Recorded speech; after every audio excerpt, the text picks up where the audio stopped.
বিএনপির চেয়ারপারসন বেগম খালেদা জিয়ার শারীরিক অবস্থা একেবারেই আশঙ্কাজনক। এই পরিস্থিতিতে জনাব তারেক রহমানের তার পাশে থাকাটা একান্ত জরুরি ছিল, সেটা তারেক রহমান নিজেও ফিল করছেন। কিন্তু গতকালকে তিনি একটি স্ট্যাটাস দিয়েছেন যেখানে বলেছেন যে বাংলাদেশে যাওয়া না যাওয়া এটা শুধুমাত্র তার একার সিদ্ধান্তের উপরে নির্ভর করে না।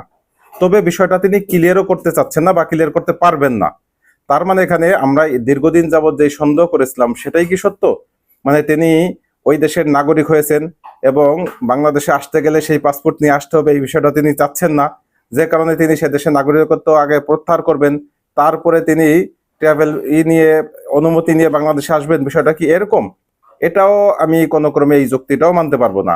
যদি ওই দেশের তিনি পাসপোর্ট নিয়ে থাকেন, সেটা তিনি বাধ্য হয়েছেন, এটা খুব দোষের কিছু নয়। তিনি ওই পাসপোর্ট নিয়েও এখন দ্রুত বাংলাদেশে আসতে পারেন, যদি হয়ে থাকেন, আমি জানি না, আমি আশঙ্কা করছি আর কি। যদি সেটা হয়ে থাকে তাহলে সেটাও দোষের কিছু না। তিনি আপাতত সেই পাসপোর্ট নিয়েই বাংলাদেশে আসুক। অন্তত এই সময়ে খালেদা জিয়ার পাশে তার থাকাটা খুবই জরুরি।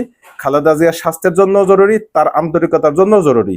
পরবর্তীতে তিনি সময় সাপেক্ষে সেই পাসপোর্ট পরিত্যাগ করেন বা পরিহার করেন, এরপরে তিনি আগামী নির্বাচনে অংশ নেন, সেটা ভিন্ন প্রসঙ্গ। কিন্তু এটা জনগণ জানলেও খুব বেশি ক্ষতি হবে না। যেই ক্ষতিটা যদি খালেদা জিয়ার, আল্লাহ না করুক, কোনো কিছু ঘটে যায়, এটার দ্বারা যেই ক্ষতি হবে সেই ক্ষতিটা অন্তত ওনার পাসপোর্ট সম্পর্কে মানুষ জানলে সেই ক্ষতিটা হবে না।